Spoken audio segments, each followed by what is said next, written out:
Your children live under your confession. A Covenant Revelation by E.W. Kenyon. Today we open the covenant teaching of E.W. Kenyon and discover how the words you speak over your children become the very atmosphere they are raised inside of.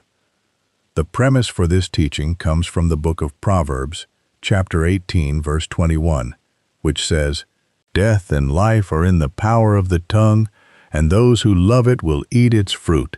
That single verse carries the whole weight of what Kenyon spent his ministry teaching, that the tongue is not a neutral tool, it is a planting instrument, and whatever seed you drop into your household through your words, you and the ones you love will one day sit down and eat the fruit of. You say it with me. I speak life over my children now. I confess peace over my household today.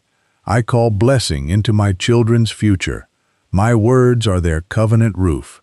Again, I speak life over my children now. I confess peace over my household today. I call blessing into my children's future. My words are their covenant roof.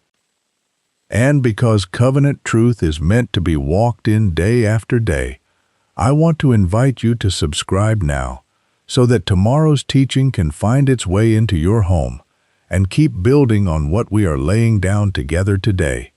If this word is landing on you, type the 2 words "I'm ready" in the comments right now, so we move forward into the 6 laws with full hearts. The first law is, your children live inside the house your mouth builds. Kenyon taught that words are containers. They carry either faith or fear. And every day you speak, you are constructing walls and a roof around the people you love. Think of the mother who says, "My son is going to amount to nothing," and the mother who says, "My son carries greatness in him." Both women may love their children equally, but they are building 2 entirely different houses. One child grows up ducking under a low, dark ceiling of doubt. The other grows up standing tall, under an open sky of expectation. The house is invisible, but it is no less real than brick and timber. Your children cannot see it, but they feel its walls every single day. So speak this decree with me. My words build a house of faith around my family. My words build a house of faith around my family. The second law is, what you confess over your children today becomes their inner belief about themselves tomorrow. Kenyon taught that confession is not simply talk, it is the seed of the heart, pushed out through the lips. And once that seed leaves your mouth, it goes looking for soil, and the nearest, softest soil in your life is the heart of your child. If you tell a boy every day that he is clumsy, that word does not float away. It drops down into him and takes root. And one day you will see him move through a room as though clumsiness were simply who he is. But if you tell him he is capable, that he is learning, that he is becoming skillful, that word roots itself just as deeply and grows into confidence you did not manufacture by hand. It grew because you planted it with your tongue. This is why Kenyon called confession a partnership with the unseen, because you are not just describing your child, you are shaping the very belief system your child will carry into adulthood. The report card fades. The childhood mistake is forgotten, but the steady drumbeat of what a parent confessed over a child, that stays. That becomes the inner voice the child hears, even when you are not in the room. So speak this decree with me. My words take root in my children as faith, not fear. My words take root in my children as faith, not fear.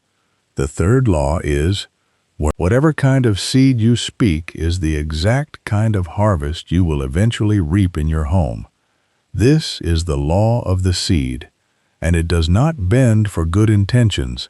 A farmer can love his field with all his heart and still plant the wrong seed and get the wrong crop. Love does not override the law of sowing and reaping. Words work the same way.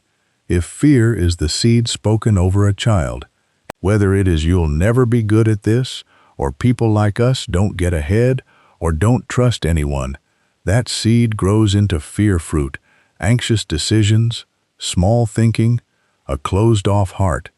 But if faith is the seed, whether it is you are capable, we always find a way. Our family trusts the process. That seed grows into faith fruit, a bold decision made without your permission, a calm response under pressure that surprises even you, a child who somehow inherited a courage you never remembered teaching directly. Kenyon often pointed back to Genesis, where God spoke light into existence, and he taught that this same creative pattern was given to human beings, made in that same image. So your words are not decoration on top of your parenting. They are the actual mechanism of your parenting. Every dinner table conversation, every hallway comment, every tired complaint muttered under your breath while you think no one is listening, all of it is seed falling into soil. And children are the most fertile soil on the earth because they have not yet learned to filter out what is said over them. So speak this decree with me. I sow faith seeds over my children, and I will reap a faith harvest. I sow faith seeds over my children, and I will reap a faith harvest. The fourth law is, your confession about yourself becomes your children's confession about themselves. This is the law of inheritance, and it is perhaps the most sobering part of Kenyon's teaching, because it turns the lens back on the parent before it ever reaches the child. Children are not primarily shaped by what you tell them directly about who they are. They are shaped far more by what they overhear you say about yourself when you think no one important is listening. Picture a father standing at the kitchen counter. After another disappointing day at work, he mutters under his breath, "People like us never get ahead. Nothing good happens for our family." He is not lecturing anyone. He thinks he is simply venting, but his daughter is at the table doing homework, 12 feet away. She says nothing. She does not even look up, and he assumes the words evaporated into the air. They did not evaporate. They landed.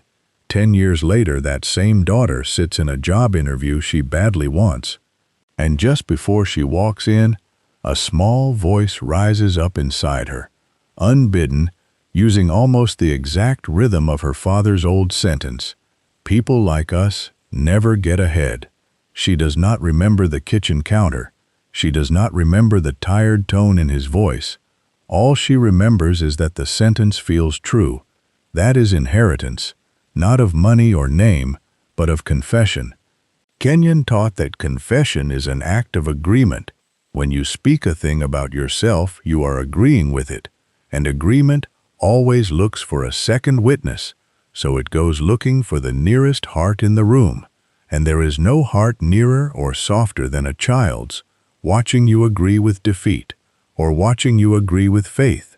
Your children are quietly learning the pattern of agreement itself, long before they understand the words. This is why the same phrases echo through a family for decades, why a grandmother's warning still rides on a grandson's tongue, though he never sat under her direct teaching for more than a handful of afternoons. Nobody assigned that inheritance as homework. It was simply absorbed the way breath is absorbed, without effort and without permission. So the most powerful thing you can do for your child's future confession is not another speech about confidence. It is retraining your own private inner speech, catching the muttered sentence at the counter, the sigh over the mailbox, the joke at your own expense that was never really a joke, and replacing it, out loud, with something worth inheriting. Because your children are not only listening to your words about them, they are inheriting your words about you.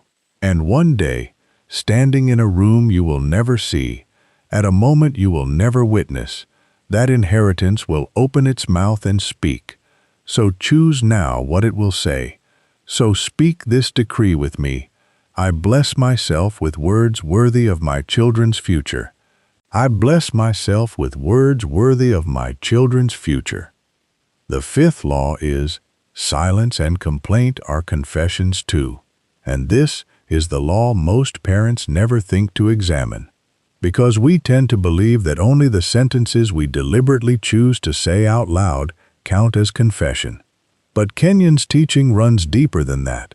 He taught that the heart is always speaking, and the mouth simply gives it a microphone. So the sigh, the eye roll, the tight jaw at dinner, the silence that falls over a room after bad news, these are confessions too.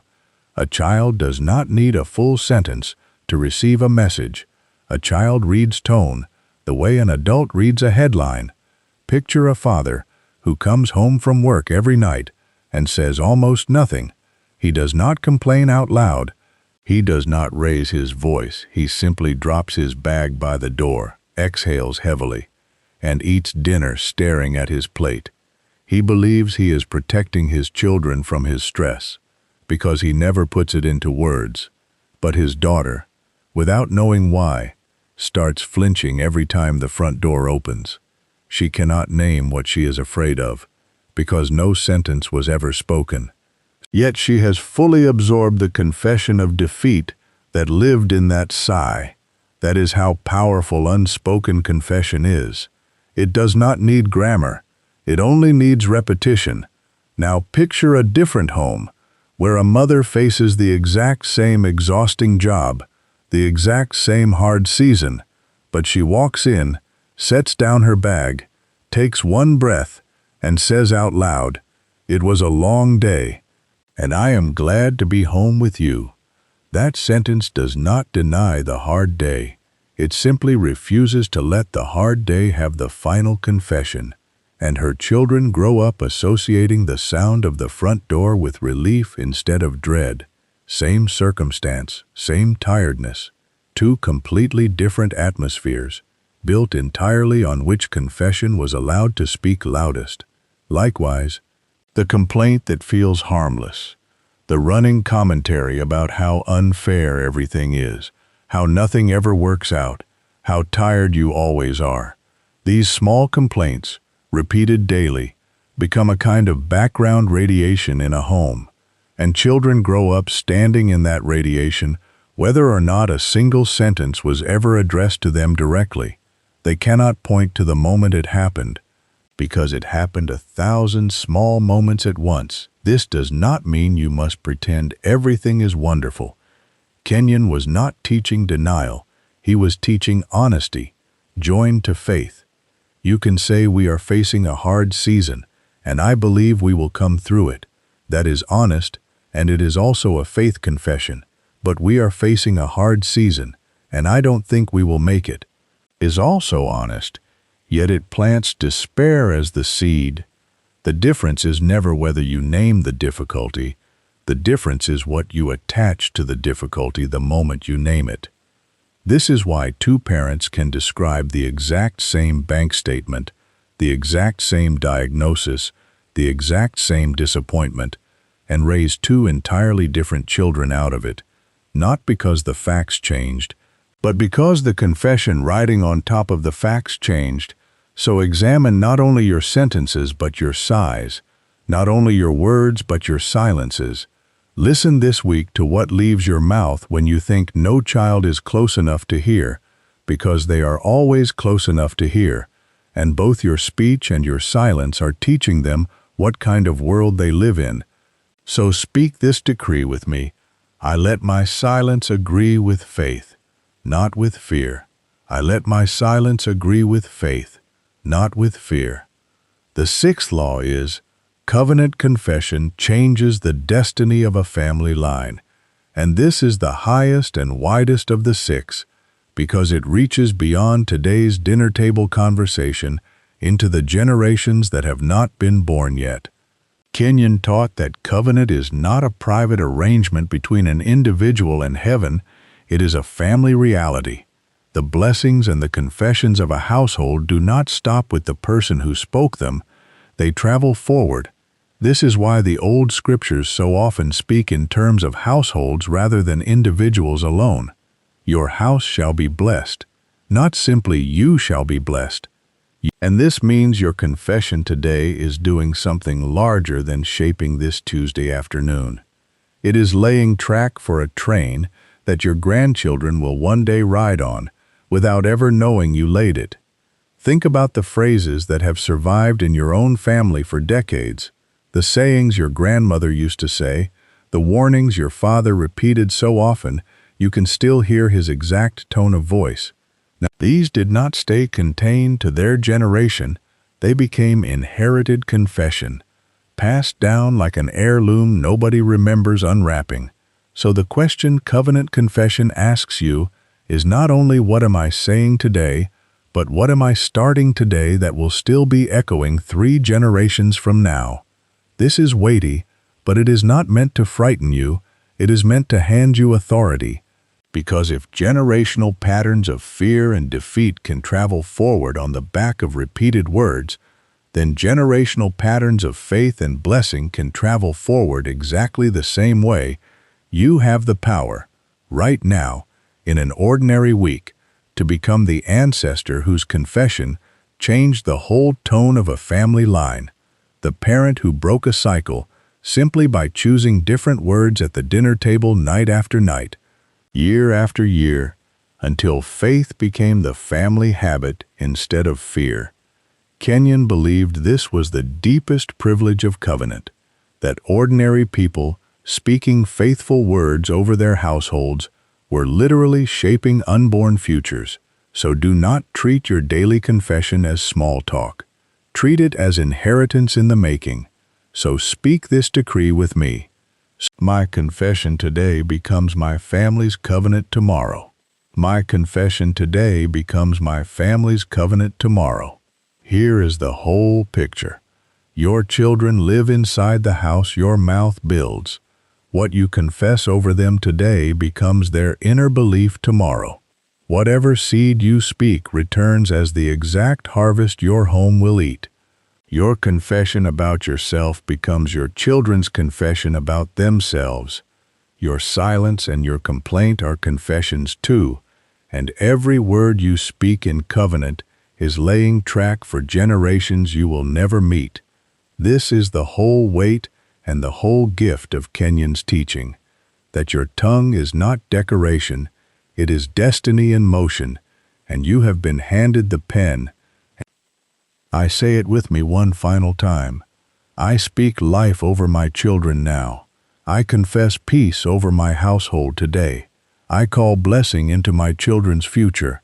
My words are their covenant roof, and that is the promise of this teaching. Your children live under your confession, so let your confession be worthy of the roof they sleep under tonight.